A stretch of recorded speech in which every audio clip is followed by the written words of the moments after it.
Assalamualaikum warahmatullahi wabarakatuh. Innal hamdalillah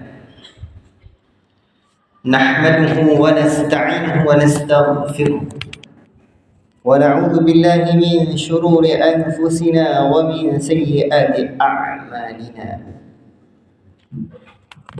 من يهده الله فلا مضل له ومن يضلل فلا هادي له.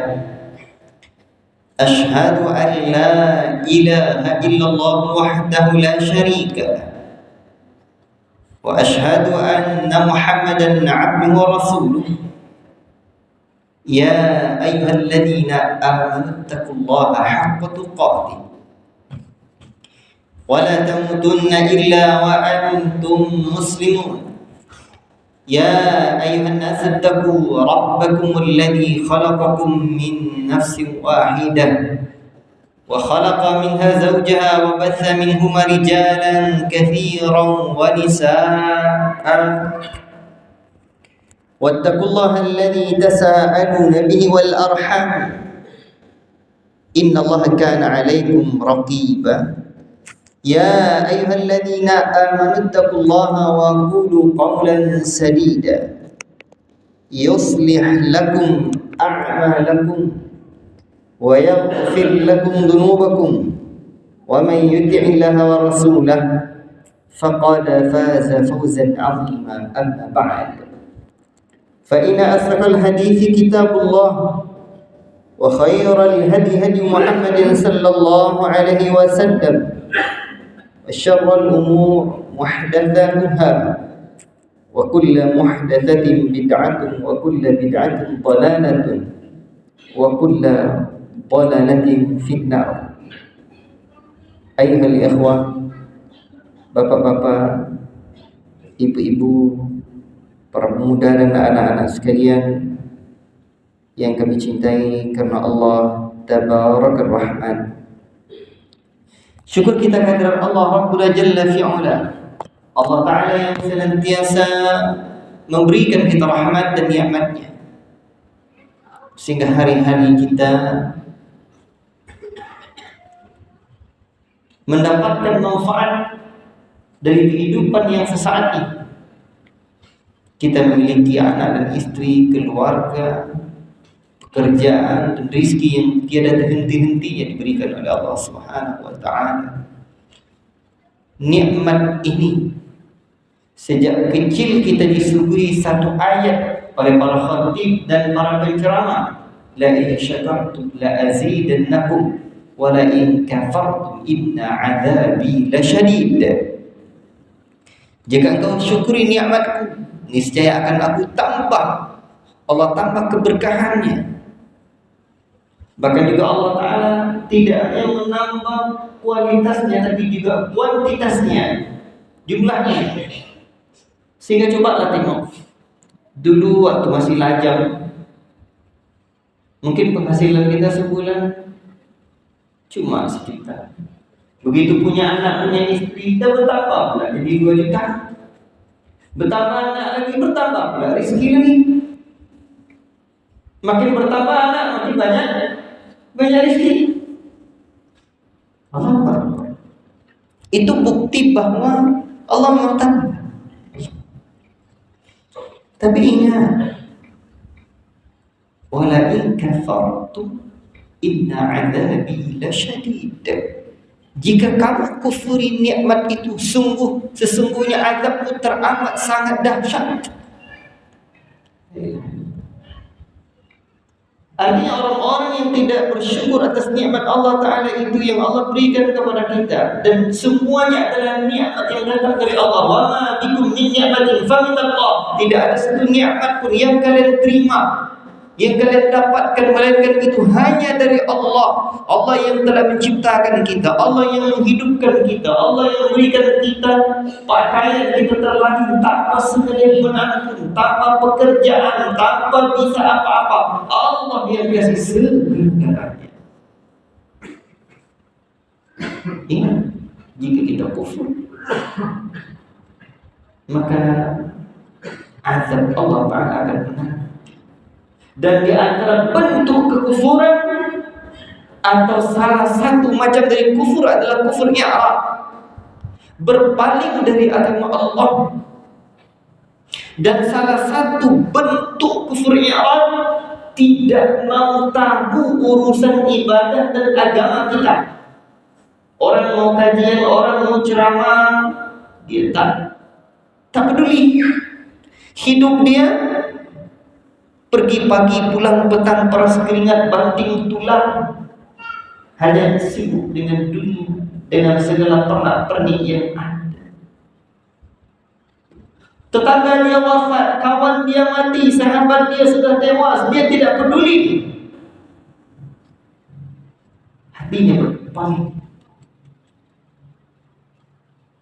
Hati-hati orang-orang kafir, mereka terjatuh dalam kufur i'rad, kufur berpaling dari agama Allah. Dan salah satu bentuk syukur kita, tanda kita tidak berpaling dari agama Allah, ngaji, belajar agama.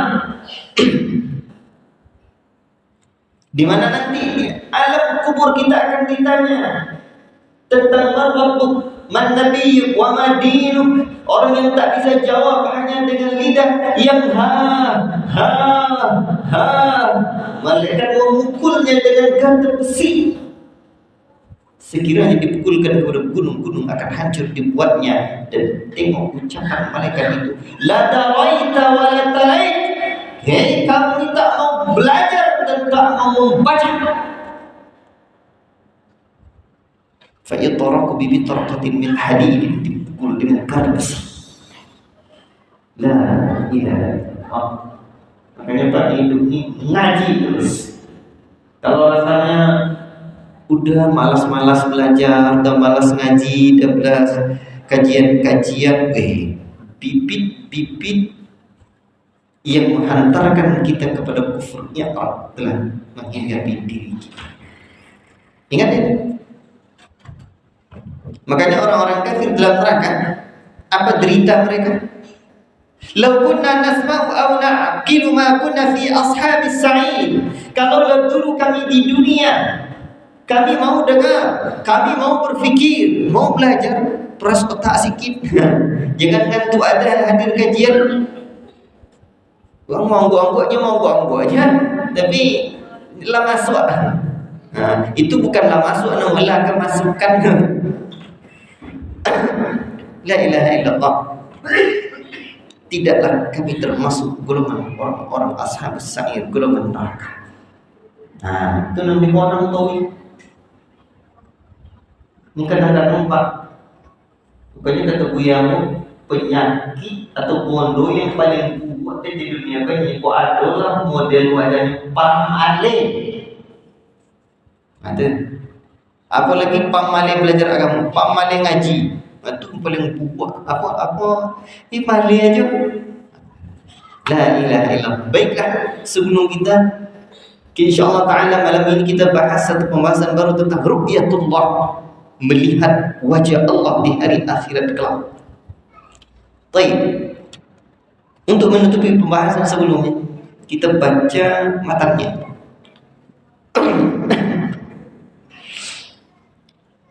Pembahasan sebelumnya beberapa sesi kita bahas adalah tentang Al-Quran kalamullah. Al-Quran adalah kalamullah, bukan makhluk. Harus sampai di sini. Baik, saya baca dengan salah satu teks matan dalam salah satu nushahnya. Wal Quran kalamullah wa laysa bimakhluqin. Al-Quran adalah kalam Allah, bukan makhluk. Wala yad'afu an yaqula, janganlah dia merasa risih, jangan merasa lemah, sogan, tidak berani, penakut.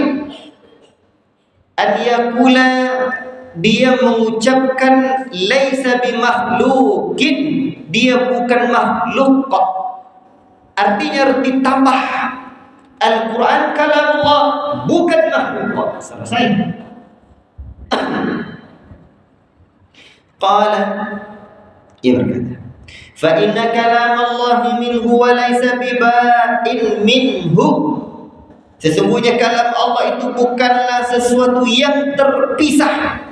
Fa inna kalamallahi, sesungguhnya kalam Allah Ta'ala itu bukan sesuatu yang terpisah. Wa laysa biba'in minhu, dari zat Allah. Wa laysa minhu syai'un makhluqun, dan sesuatu yang berasal dari Allah. Walaysa minhu, dan minhu syai'un, tidak ada dan tidaklah sesuatu pun, sedikit pun yang berasal dari zat Allah makhluk. Tidak. Sifat Allah itu bukan makhluk. Wa iyyaka wa munazarata man ahdatsa fihi, dan jauhilah oleh kalian berdebat dengan orang-orang yang mengada-ngada, orang-orang yang hina dalam masalah ini.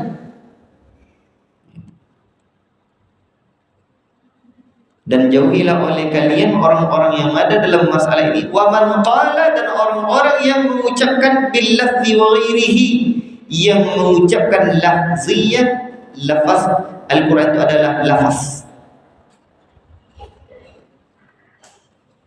Wa iyyaka wa munazarata, dan hendaklah kalian jauhi bermunazarah, berdebat dengan orang yang berucap wa man qala bil lafzi wa ghairihi, dengan orang yang mengatakan Al-Quran lafaz yang ucapkan ketika membacanya adalah makhluk dan yang lainnya. Atau dengan orang waman waqafa fihi faqal, demikian pula dengan orang-orang yang tawakuf, tidak berbicara. Dia tidak berani mengatakan bahwa Al-Quran kalamullah bukan makhluk. Apa sebab? Dia ini mengatakan faqala la adri, saya tidak tahu makhluk atau laisa bimakhlukin, Al-Quran makhluk atau bukan makhluk. Itu adalah ciri-ciri ahli bid'ah. Wa innama, hanya saja Al-Quran itu huwa kalamullah, adalah kalamullah. Fahadha sahibu bid'atin, inilah ahli bid'ah. Mislu man qala, seperti orang yang berkata huwa makhlukun, itu adalah makhluk. Wa innama huwa kalamullahi wa laysa bimakhlukin. Ketahuilah keyakinan ahlus sunnah, Al-Quran adalah kalamullah, bukan makhluk. Khulasatul kalam, kesimpulannya, Al-Quran adalah kalamullah, bukan makhluk. Kalau ada orang yang mengatakan saya tidak tahu Al-Quran itu tak kalamullah, atau entah kalamullah, entah makhluk atau kalamullah, saya tidak tahu. Makanya orang seperti itu ciri-ciri ahli bid'ah. Atau orang-orang yang diam. Apalagi orang yang jelas-jelas mengatakan Al-Quran adalah makhluk, jelas dia adalah lebih bid'ah. Namun ingat, kalau Bapak nanti bertanya, Ustaz, apakah kertas ini adalah makhluk?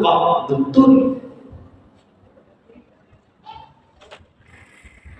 Mushaf Al-Quran itu makhluk atau bukan?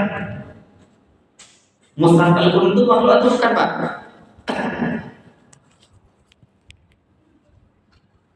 Kira-kira kalau mushaf yang Bapak pegang itu makhluk atau bukan? Makhluk kok.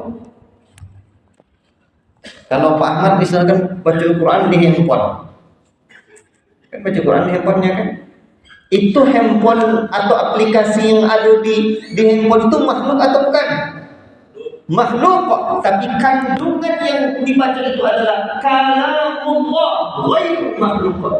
Kalam Allah, bukan makhluk kok. Selesai. Itu keyakinan Ahlus Sunnah wal Jamaah. Nah,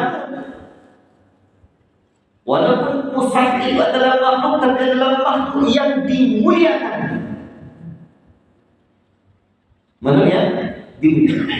Makanya para ulama menghukumi kafir orang-orang yang menghinakan Al-Quran, semisal dia injak-injak atau dimasukkannya ke dalam tempat yang kotor-kotor. Barakallahu fiik. Selesai pembahasan kita tentang Al-Quran adalah kalamullah, bukan makhluk. Kita masuk pembahasan yang selanjutnya.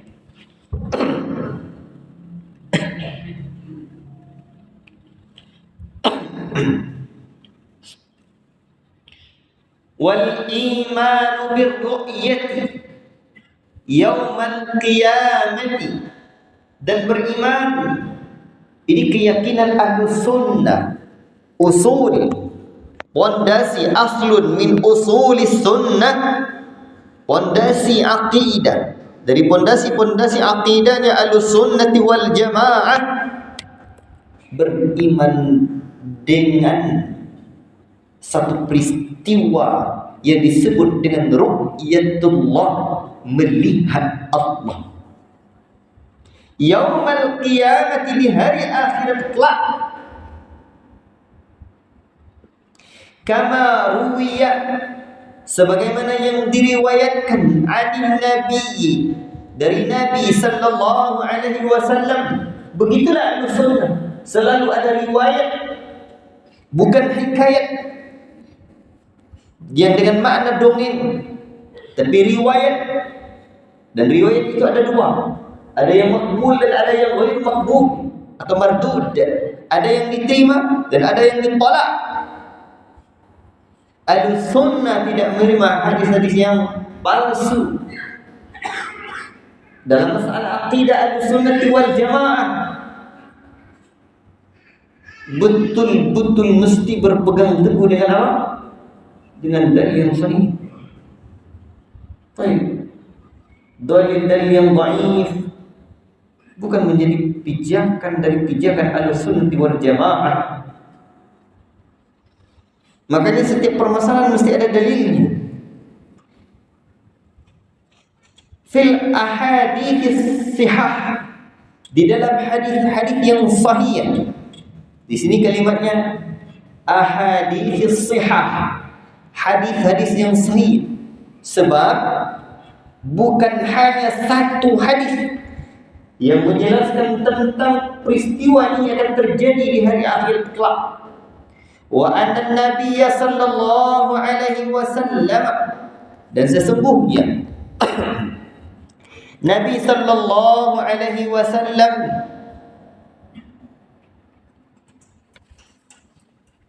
qad ra'a rabbahu, sungguh telah melihat Rabbnya. Fa innahu ma'thurun an Rasulillah sallallahu alaihi wasallam sahihun. Sesungguhnya Nabi telah melihat Rabbnya. Hal ini telah ma'thur dari Rasul sallallahu alaihi wasallam. Qad rawahu, sungguh telah diriwayatkan Qatadah an Ikrimah, oleh Qatadah dari Ikrimah, sahabat Qatadah dari Ikrimah, an Ibni Abbas radhiyallahu ta'ala anhu, dari Ibnu Abbas, semoga Allah Ta'ala meridainya. Wa rawal Hakam Ibn Aban an Ikrimah an Ibni Abbas, dan juga diriwayatkan oleh sahabat yang mulia Ali bin Zaid, diriwayatkan oleh Al-Hakam bin Aban dari Ikrimah dari Ibnu Abbas radhiyallahu ta'ala anhum. Dan ikhwati fillah, diriwayatkan pula oleh siapa? Wa rawa Ali bin Zaid an Yusuf bin Mihran an Ibni Abbas, diriwayatkan juga oleh Ali bin Zaid dari Yusuf bin Mihran dari Ibnu Abbas radhiyallahu ta'ala anhum. Wal haditsu indana ala zahirihi, dan ini keyakinan Ahlus Sunnah wal Jamaah, kita memahami hadis ini sesuai dengan zahirnya,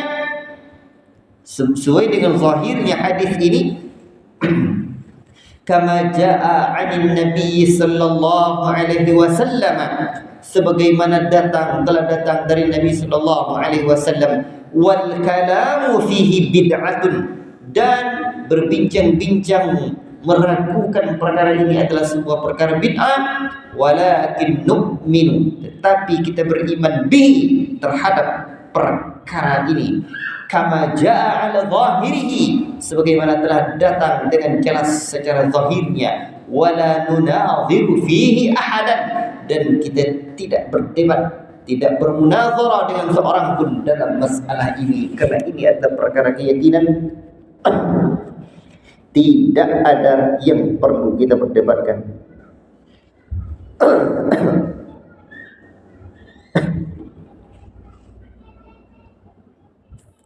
Ikhwati fillah, barakallahu fikum. Sesungguhnya Ahlussunnah wal Jamaah memiliki keyakinan yang kokoh. Walaupun dalam matan hadis, matan kitab ini tidak diterangkan oleh Al-Imam Ahmad bin Hanbal rahimahullah ta'ala dalil-dalilnya dengan detil, tetapi di dalam kitab-kitab hadis musnad beliau, demikian pula para ulama sudah menjelaskan dalil-dalilnya tentang detil, apalagi dalam syarah-syarah dari kitab ini. Baik, Bapak-bapak yang dimuliakan oleh Allah Subhanahu wa taala, pembahasan ini tentulah tidak kita bahas singkat, tapi akan ada beberapa kali pertemuan dalam pembahasan ini insyaallah taala.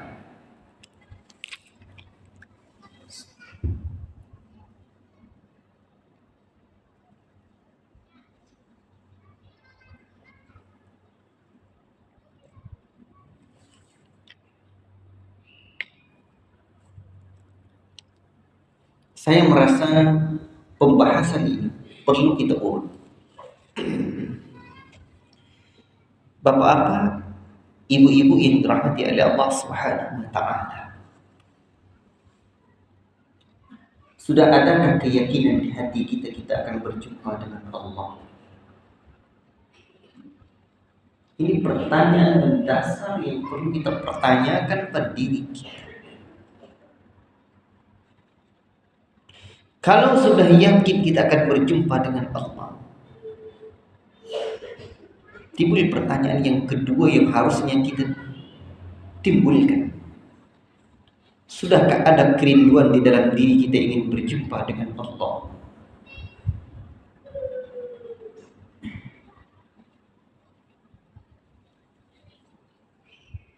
Kalau jawabannya sudah, maka muncul pertanyaan selanjutnya. Sejauh apa kerinduan itu hadir?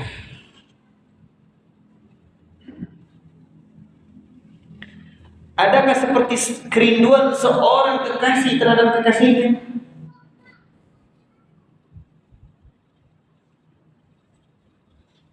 Jika semakin meningkat seiring bertambahnya umur, bersyukurlah kepada Allah. Allah telah memberikan nikmat itu kepada kita, dan itulah yang kita cari. La ilaha illallah. Maka ada doanya, Pak. Doa apa? Doa agar hati kita ini tumbuh kerinduan kepada Allah Rabbuna Jalla fi'ala. Rindu ingin melihat wajah Allah.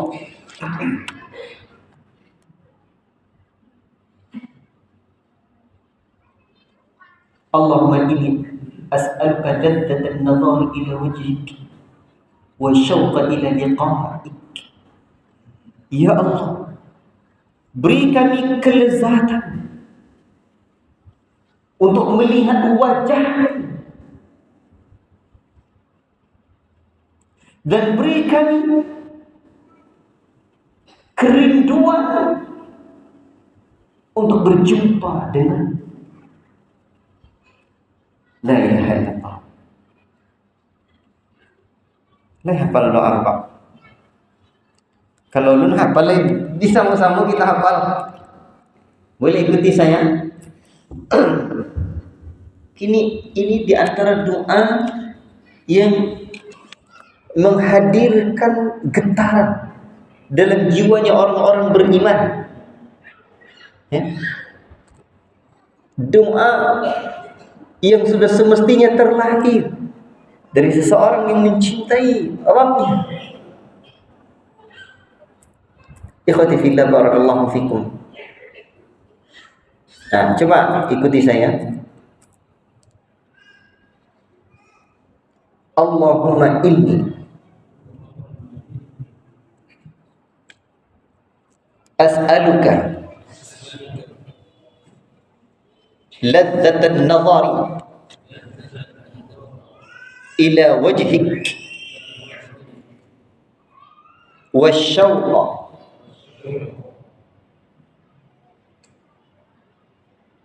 ila liqa'ik. Allahumma inni as'aluka ladzatan nazari ila wajhik wasyauqa ila liqa'ik. Dicari Pak, saya yakin di internet ada doa melihat wajah Allah, atau apa kata kuncinya? Ini ada, ini saya kirim lah.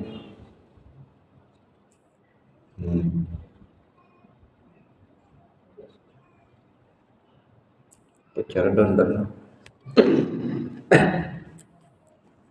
Biar disuruh kirim ke grup. Robi.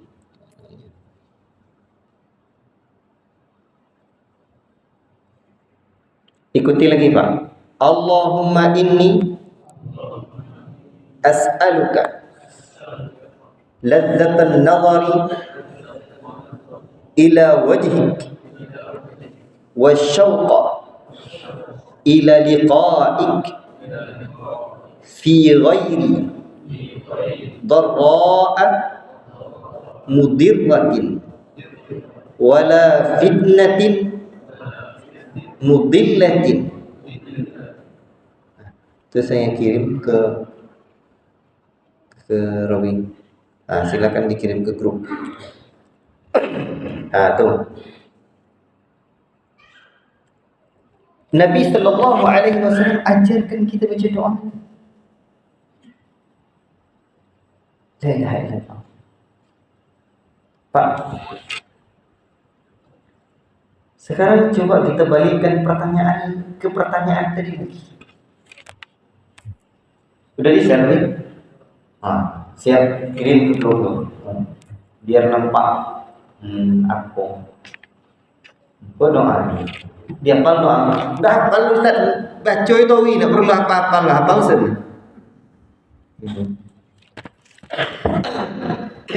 Baik. Sekarang kita bertanya lagi. Ketika kita sudah yakin bahwa berjumpa dengan Allah di hari akhirat kelak, sudah adakah kerinduan di hati kepada Allah? Jika jawabannya belum, sekarang kita mau mengurai. Timbul pertanyaan berikutnya, kenapa kerinduan itu belum hadir? Kenapa kerinduan itu belum hadir? Baik, aku sebab kira-kira Pak, tidak ada kerindu, yakin, tapi rindu belum tumbuh. Kenapa kira-kira belum tumbuh kerinduan itu?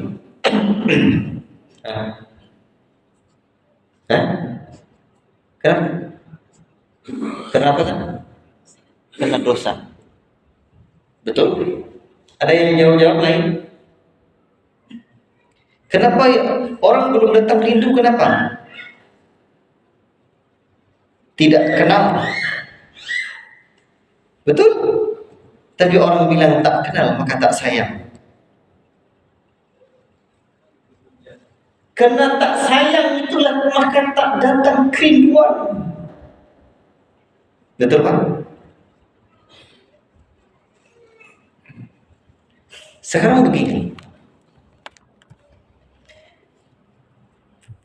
bapak-bapak di antara kita nih, tidak semua kita yang ayah mak kita masih hidup lagi. Betul? Apa masih hidup Pak? ayahnya meninggal. Ketika kita teringat ayah kita, mak kita, menetes tidak air mata kita? Menetes Pak. Kadang kerinduan kita semakin kuat dan sangat kuat sekali. Apa sebab seperti itu? Karena ada kasih sayang di dalam hati kepada ayah dan ibu kita yang sangat mendalam. Sangat dalam.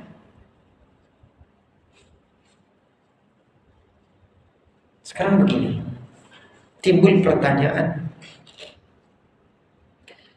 kenapa kira-kira kita punya kasih sayang yang mendalam, ikatan yang kuat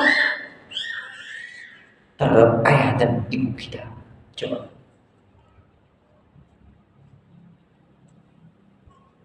Apa sebabnya?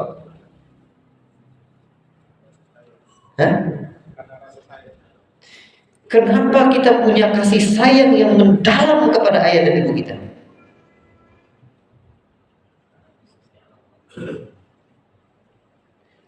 Ke ayah oma awak, kita kan sayang. Kenapa kita memiliki rasa sayang yang mendalam kepada ayah dan ibu kita? Karena kita sadar, karena ayah dan ibu kita punya jasa besar.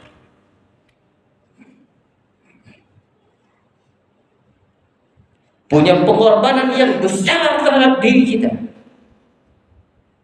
Dan orang apabila besar pula pengorbanannya untuk kita, maka tumbuh pula rasa sayang yang mendalam pada orang itu.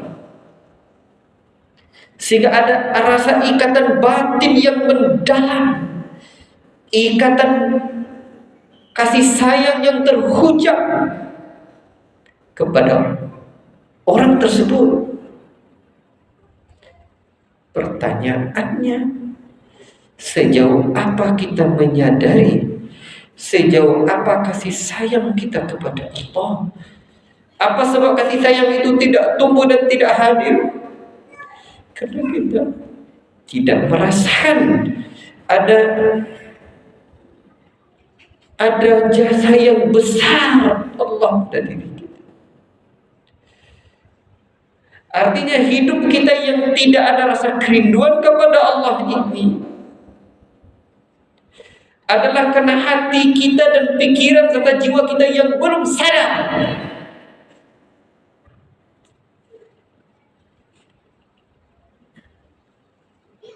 Maka untuk itu, kesadaran itu yang perlu kita tumbuhkan.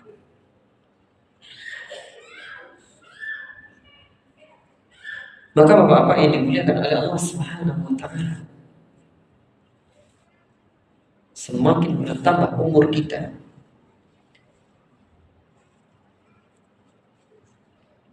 hendaklah semakin bertambah pula kesadaran kita.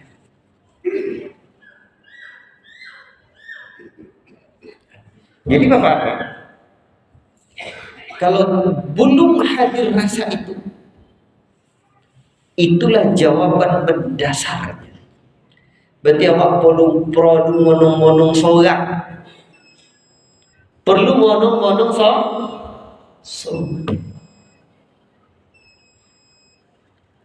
Sebentar Pak, kiri. Dulu Pak, saya waktu itu usia 18 tahun. Saya berbaring di rumah mertua saya, karena waktu itu saya nikah usia 18 tahun 3 bulan. Saya berpikir, kalau umur udah 40 nanti,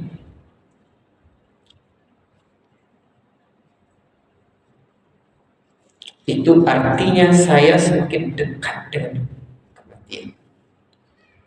Kalau umur 60 atau 60-an tahun, tinggal hanya separuh lagi. Dari usia yang sejak itu saya berpikir lagi, kalau begitu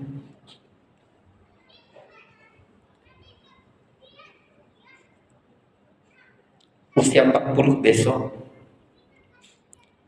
saya harus lebih banyak ingat akhirat ini. Dan ternyata Pak, pelantang, pelentong, begini, begitu, begini, begitan, umur saya sedikit lagi pas 40, kalau hijriahnya ada 40. Saya termenung, saya jadi berpikir betapa jauhnya rasa hati dan diri kita dari Allah. Padahal dulu kita bertekad dalam hati, kalau udah 40 besok usia, kayaknya tidak lama lagi. Usia 40, 60 tahun itu udah usia ini, badan makin lemah. Ternyata sekarang saya lah dulu pribadinya. Mudah-mudahan Bapak tidak. Rasanya dibandingkan dengan orang-orang soleh dan para ulama lebih banyak urusan dunia. Itu artinya rasanya masih tertipu dengan kehidupan dunia kita. Jadi kalau umur kita dah 40-an Pak, masih banyak rasanya kita ingat dunia ketimbang akhirat, masih tertipu gitu. Sama aja dulu kita tuh Pak. Tidak lama lagi Nabi sebutkan a'maru ummati ma baina sittina ila sab'in, umur umat kisar 60 sampai 70 tahun. Sedikit wa aqallu man yajudu dzalik, sedikit yang lewat dari itu.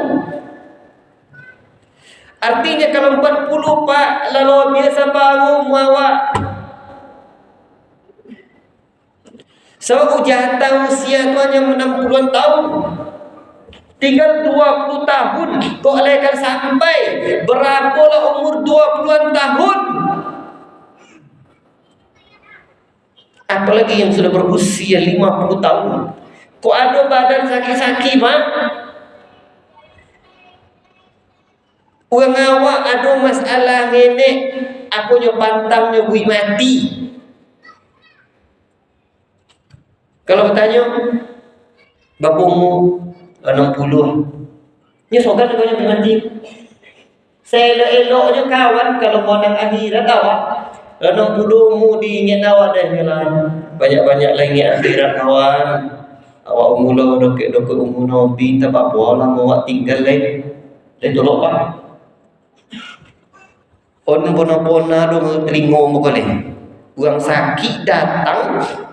Sakit kok ha?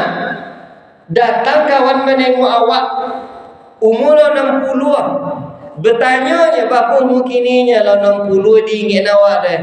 Iyalah mudah-mudahan awak makin banyak dengan akhirat, dokek-dokek umur kita bapa hari umur awak lagi nya.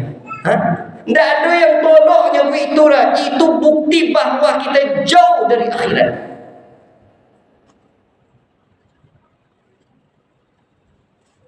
Padahal awak perlu itu kan. Nabi umur Nabi 63 nya Pak. Awak umur 62 setahun ngalah leh. Suasa bungu je leh 10 tahun. Allah musta'an. Makanya ketika ketika ayah saya berusia 71 tahun wafat, begitu beliau wafat baru saya sadar. Ayah saya sudah lewat dari usia Nabi. Kenapa saya tidak sadar terlambat? Coba. Jadi ke anak-anak itu ingatkan nanti. Kalau sakit ayah besok anak, amak besok anak umur 60-an sekian. Datang wa anak. Jangan hanya yo saya halal li ayah tiyo je. Tapi ingatkan dengan akhirat. Dan itulah yang ada pada ulama. Lah dekat-dekat hari, lah nampak dia sekarang diingatkan dia. Di antara mereka mengucapkan kalimat man kana akhiru kalamihi la ilaha illallah dakhala al-jannah. Baca dia hadis. Tak tahu ada dah suara baca la ilaha illallah, tak tahu dia begini itu dah. Tapi di semuanya ada hadis. Dibaca dia hadis. Disambung aja. Setelah itu langsung wafat. Allah. Barakallahu fiikum, silakan ada adzan.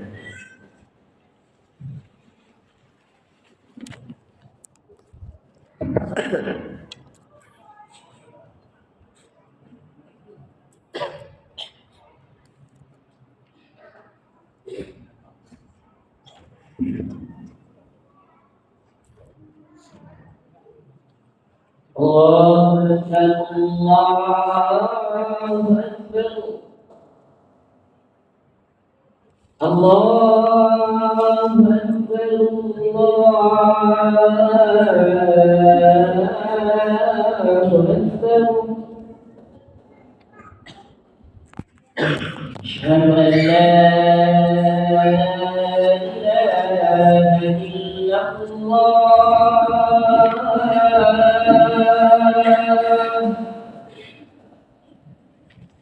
أشهد أن لا إله إلا الله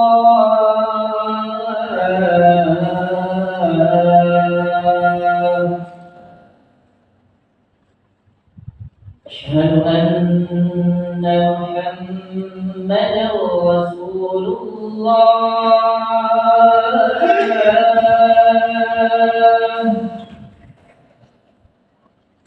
أشهد أن محمدا رسول الله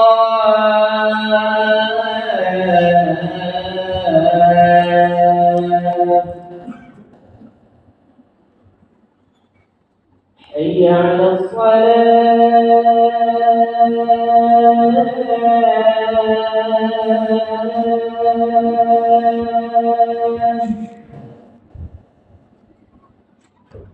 حي على الصلاة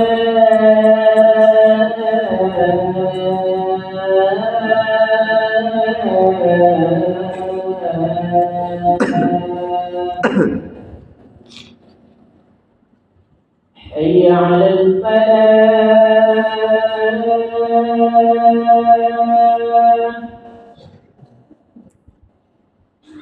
حي على الفلاح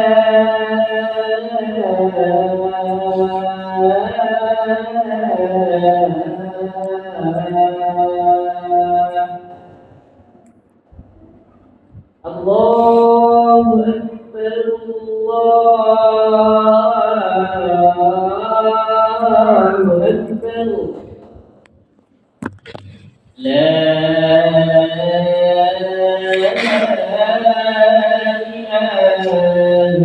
إلا الله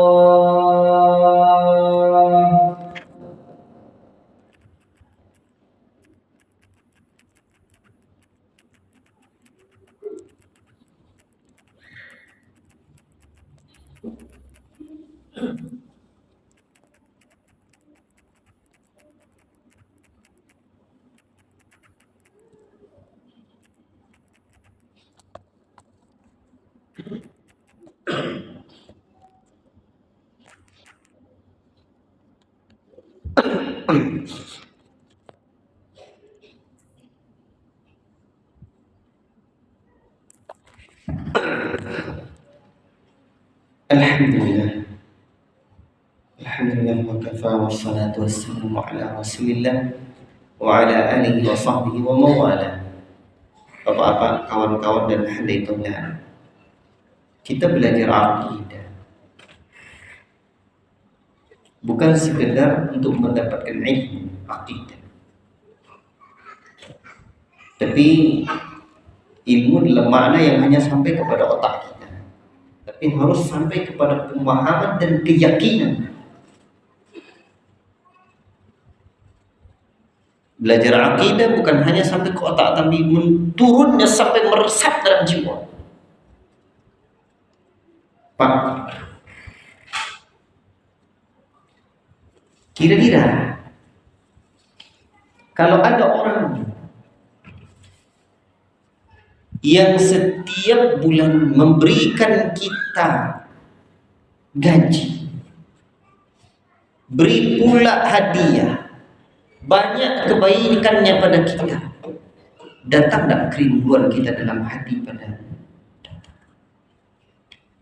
Sekarang tidak ada satu tarikan nafas pun, setetes air pun, dan satu langkah pun, bahkan kedipan mata kita yang bergerak, melainkan semuanya atas izin Allah. Mungkin tak kita tidak rindu kepada yang telah memberikan kita semua nikmat itu? Makanya orang-orang yang tidak ada kerinduannya tidak sadar tentang hakikat semua. Terus bagaimana cara menyadarkan Ustaz? Dia sadar apa cara? Berarti ini kan tidak sadar dalam makan. Boleh dulu buang sadar kan ya? Bagaimana cara menyadarkannya? Banyak cara. Tapi pada kesempatan ini coba kita sebut cara-cara pentingnya. Satu, kita harus punya mindset, pikiran, keyakinan bahwa perjalanan kita terbatas di alam yang bernama dunia fana ini dan akan berakhir dengan akhirat. Dan masalah berakhir dengan akhirat, jangan punya keyakinan umur mesti 70 tahun, tidak. Boleh jadi esok hari.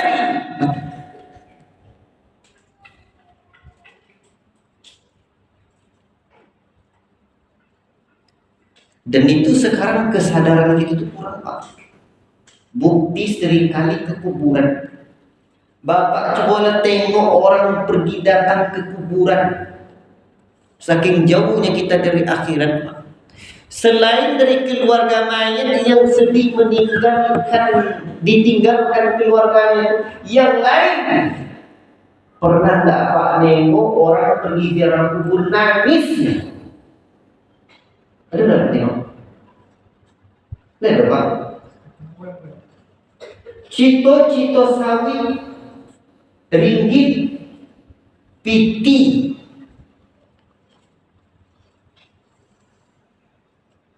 La ilaha illallah. Padahal dulu ketika Utsman bin Affan radhiyallahu taala anhu diingatkan tentang perkara alam kubur, beliau menangis hatta yabulla lihyatuhu, menangis sampai basah jenggotnya. Itu menunjukkan Utsman bin Affan itu punya jahwi, basah jenggot. Kini jenggot pukir. Makanya salah satu hikmah kalau pergi kuburan doa kan buka sandal kan Pak. Ini taso itu kuburan. Tapi Ustaz kan ada pendapat ulama yang tidak buka sandal lah. Baik.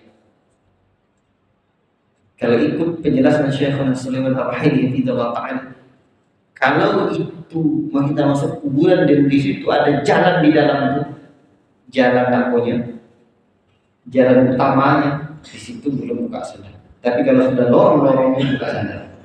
Paham ya? Kalau lorong kita kembali kepada pembahasan biar wak sadar.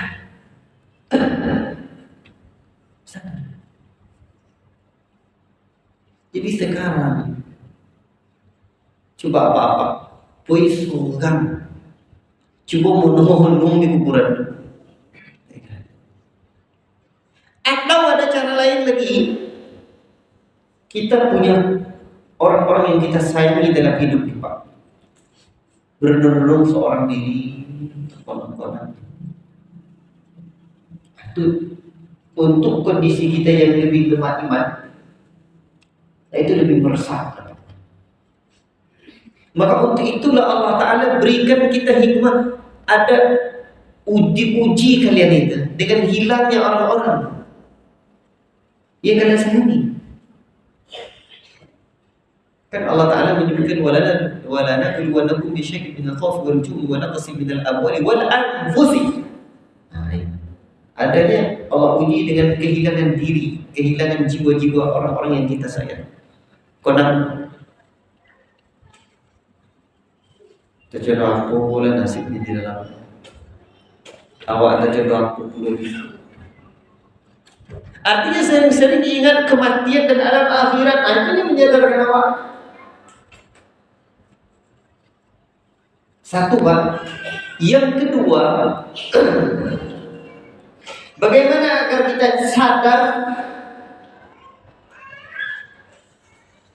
kita mesti latih diri kita dengan mujahadatun nafs. Caranya apa? Amalkanlah amalan hati, dan yang menjadi puncaknya, asalnya muraqabatullah, al-ihsan, an ta'budallaha ka'annaka tarahu fa in lam takun tarahu fa innahu yarah. Engkau beribadah kepada Allah seolah-olah engkau melihat Allah. Bapak mau nama dingin je Allah. Ingat Allah. Bawa mobil seolah-olah engkau melihat Allah. Dan tak bisa macam itu dah. Fa innahu yarah. Sesungguhnya Allah melihat. Coba cara memasang itu. Cara meyakini, cara mengingat Allah itu. Kan Allah sebutkan, ingat Allah. Fadhkuruni adhkurkum. Ingat dan ingatlah yang. Ingat Allah itu ada. Dan Allah itu beristiwa di atas arsy. Ilmunya membersamai kita, qudratnya membersamai kita. Dan laisa kamitslihi syai'un wa huwas samiul basir. Tidak serupa dengan makhluknya, tapi senantiasa melihat kita, memantau kita. Ingat, tetap ingat, sekalipun dalam jamban, itu kata guru-guru, sekalipun dalam WC, dan itu dilatih. Itulah nama mujahadatun nafs. Buat latihannya, latihan jiwa. Kalau latihan fisik kuat badannya kan, kalau latihan jiwa kuat berjiwa awak. Cukup. Berapa menit awak tolongnya nanti dalam solat triliun. Tapi latihannya bukan dalam solat. Sambil motong karet, mendodos sawit, ingat. Barulah astagfirullah kita bermakna. Tapi astagfirullah kalau manu tidak bermakna, terasa hampa. Itulah yang disebut oleh orang-orang tua kita, cenderung gulai tak tersugar. Jadi latihan yang tadi itu dilatih, itu namanya mujahadatun nafs, riyadhah, latihan jiwa. Kalau pengen dompet bisa nggak saat dia bisa. Iya. Sekarang 24 jam dalam sehari ini. Tidur 8 jam. Artinya 1/3. Maknanya kalau awak umur 60 tahun, 60 tahun umur kita 20 tahun lolok tidur. Bayangkan tak? Bapak lapar umur Allah. Mudah-mudahan panjang umur Bapak. Tak tolongnya dia tadi. Dan kodok-kodok ini akhiran. Lalu lewat usia Nabi. Itu harus tambahnya. Jadi akhirnya kadang kita mengucapkan dia aslinya. Ada syekh kami Pak Abdul Rahman Al-Musyaikhina. Saya sangat senang dengan beliau. Itulah syekh yang luar biasa. Sering-sering kita diingatkan dengan akhirat. Saya kan belajar ilmu kesehatan ini. Di antara kalam beliau yang lama saya ingat adalah sampai sekarang. Setiap perjalanan saya teringat lagi dengan kalimat beliau. Saya khawatir dengan hal ini menjauhkan kamu nanti dari dakwah. Itu kalimat yang saya takut, dan kadang ketika mengobati pasien-pasien kadang-kadang saya dalam perjalanan itu saya kadang menangis dari terima kasih, teringat bodoh, teringat yang lain-lain yang kok makin kesini saya kok tidak dibodoh lagi. Itu sedihnya. Akhirnya di mana jalan dakwah yang kamu tunggu? Kamu tidak dicari itu belum main. Mungkin ini jalan dakwah. Artinya kita butuh orang-orang yang mengingatkan kita seperti itu. Nah, kini lo 69 mau apa? Cukup dibagi 3. Artinya Bapak olah tidur selama, kalau tidur 8 jam Pak. Saya semalam 23 tahun apa tidur. Bayangkan.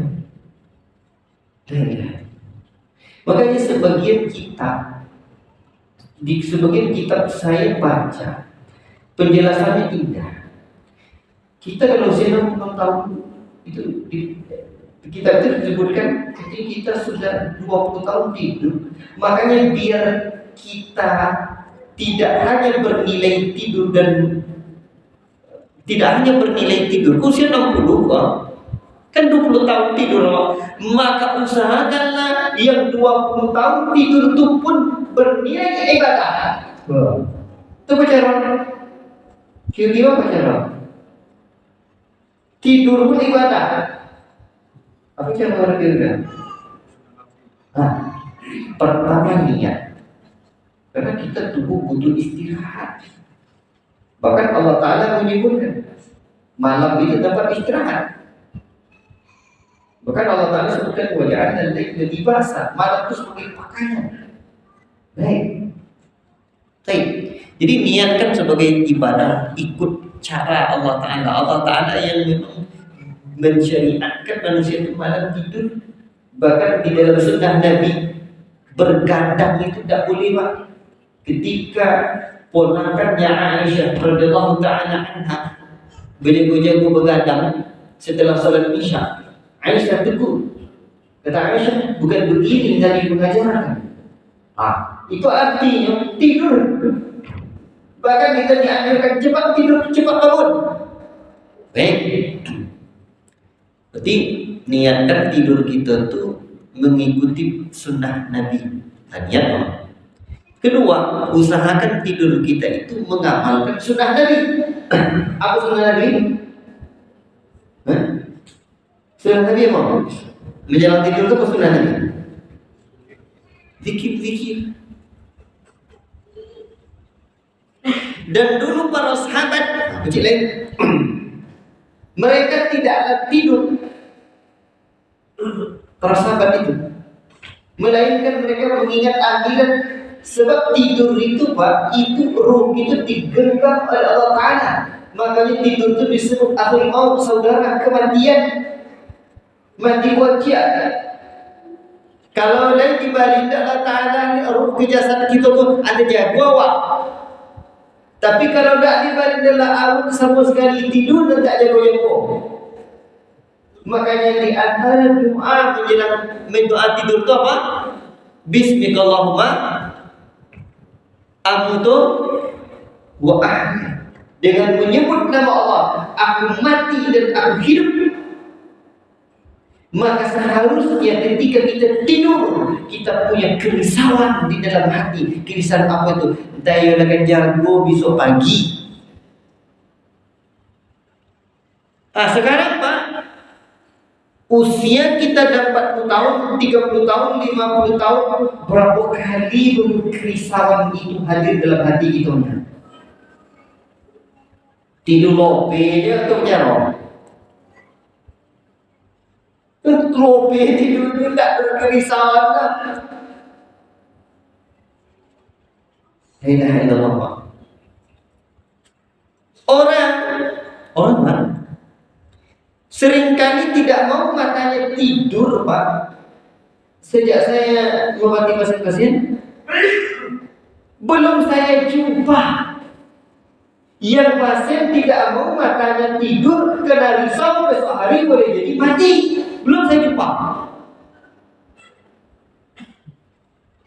Itu memberikan dua faedah, Pak. Satu, begitulah kualitas saya dan kita bersama.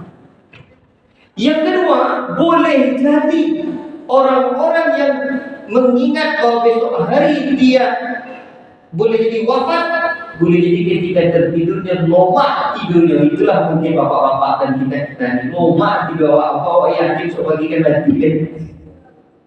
La ilaha illallah. Jadi itu kibiro mungkin tak? Nah, Allah biasa. Bapak-bapak ini dia kena ada langsung. Arti sekarang menjelang tidur pun kita boleh atau bisa mengingat akhirat. Karena Nabi sudah sebutkan tidur itu adalah saudara kematian. Maka diserupa bisa tidak ada tidur leh. Tidak ada tidur saja diserupa. Aku apa enggak? Tinggal Allah. Buaya tanda apa yang diminum jadi keringat. Oh, tidak lain nalapnya. Pak. Untuk itu coba ya. Menjelang tidur doa di motu-motu. Dan paling penting bukan hanya doa perlindungan diri saja, itu betul. Tapi bismillahirrahmanirrahim amutu wa ahya, dengan menyebut nama Engkau ya Allah, aku mati dan aku hidup. Itu maksudnya. Makanya bagian para sahabat tidak akan mereka tidur, melainkan mereka meletakkan wasiat di bawah pantat mereka. Sebab mereka yakin esok hari akan wafat. Sedemikian mereka yakin, maka kerinduan kepada Allah itu hadir. Allahu Akbar. Apa-apa yang dimuliakan oleh Allah Subhanahu wa taala dan disayangkan Rasulullah sallallahu alaihi wasallam. Jadi yakin melihat wajah Allah itu bukan hanya sekedar yakin itu aja, tapi menurunkan apa? Satu kerinduan dalam hati. Dan mungkin dapat orang-orang yang seolah-olah untuk melihat Allah.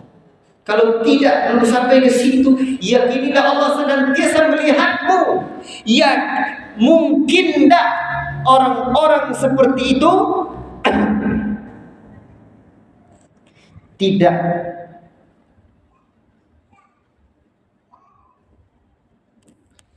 mungkin tidak orang-orang yang mengamalkan seperti itu tidak rindu dia kepada zat yang senantiasa dia ingat. Wah, di konang tahu ha? Mungkin tidak hadir kerinduan, tidak mungkin. Makanya Allah Ta'ala menyatakan walladzina amanu asyaddu hubban lillah, orang-orang yang beriman teramat sangat cintanya kepada Allah. Dulu Pak, ya dalam perjalanan saya belajar agama banyak di antara guru saya teringat betul satu hari saya hadir kajian guru saya.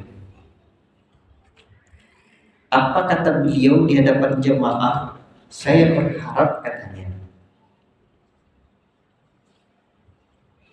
Ustaz termasuk Ustaz di sini tidak hanya mengajarkan ceramah begitu saja kepada jemaah, tapi juga mengajarkan amalan-amalan yang akan diamalkan oleh jemaah. Makanya saya melihat amalan doa yang tadi di antara amalan yang semakin bertambah umur kita Pak, semakin kita belajar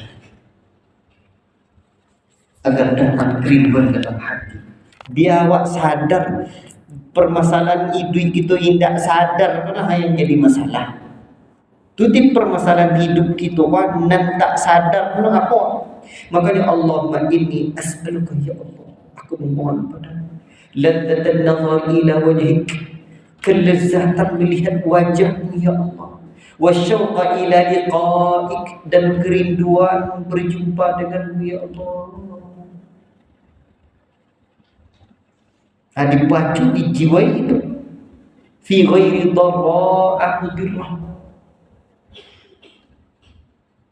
Dan Nabi mengajarkan kita doa ini Pak.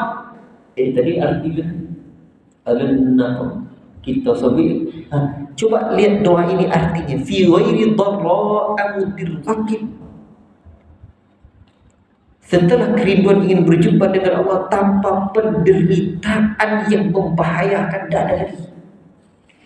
Wala fitnatin mudillatin, dan tidak ada lagi fitnah yang menyesatkan. Besok Pak, di surga itu Allah akan sebut wujuhu yawma idzin nadhirah ila rabbiha nadhirah. Wajah mereka putih berseri terang benderang.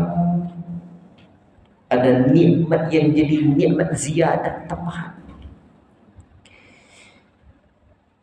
Puluhan tahun orang-orang beriman senantiasa dengan Allah, bermuraqabah dengan Allah. Dalam kesunyian, dalam kesendirian beliau menghadirkan kerinduan kepada Allah. Hatinya betul-betul rindu kepada Allah. Perjalanan panjangnya di yaumil hisab, pada titik akhirnya sampai ke dalam surga. Di surga sudah banyak kenikmatan kita dapatkan. Dan besok apa orang-orang beriman Pak, ada satu hari, dan itu adalah hari pasar, hari keramaian, hari Jumat. Orang-orang beriman berkumpul bersama, saling cerita dengan sama. Allah kasih satu nikmat. Nikmat apa itu? Allah bukakan tirai, Allah bukakan hijab antara hamba dengan diri. Itulah nikmat wujuhu yawma idzin nadhirah. Allah perlihatkan wajahnya kepada manusia-manusia yang beriman, kepada orang-orang yang kerinduannya sudah mendalam untuk melihat wajah Allah, kepada orang-orang yang senantiasa bermuraqabah dengan Allah, seolah-olah ketika dia beribadah seolah-olah dia melihat wajah Allah, yang senantiasa meyakini Allah melihatnya. Allah bukan diri kita. Allah terlihatlah wajah Allah yang terus amat sangat. Tidak ada lagi penghalang antara hamba-hamba itu dengan Allah. Mereka orang-orang yang beriman itu melihat wajah Allah. Keluh lisan kita, keluh lisan orang-orang yang beriman itu tumpul bedanya, tak bisa diceritakan, tapi bisa dirasakan, bisa ditiliki, bisa ditengok, bisa dipandang. Itulah keyakinan Ahlus Sunnah melihat wajah Allah.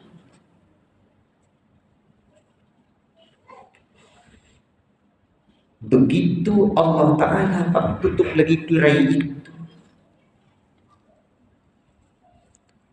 kita bertanya ke samping kita, tidak ada yang bisa jawab seperti apa. Tidak ada yang bisa mengungkapkan seperti apa. Laisa kamitslihi syai'un wa huwas samiul basir. Allah tak serupa dengan Allah. Pulang dari situ nanti Pak, kita balik ke kamar-kamar, ke rumah-rumah kita di surga. Balik ke rumah, istri kita cakap, tambah ganteng, abang-abangnya ya. Pulang dari melihat wajah Allah, dan awak juga cakap, kau iyo lebih ya Pak, itu bahasa Hawa. Kau iyo lo betapa cakapnya. Hah? Betapa nikmat itu diberikan oleh Allah Subhanahu wa Ta'ala. Rupa setelah melihat wajah Allah terima. Dan awak betapa ganteng, orang mau betapa pancak. Begitulah di dunia. Kalau sering-sering kita bermuraqabah dengan Allah Tuhan, Allah merasa mengawasi kita seakan-akan kita melihat wajah Allah. Balik ke rumah dan wajah awak betapa ganteng nampak dengan rumah, dan rumah you betapa pancak nampak dia awak.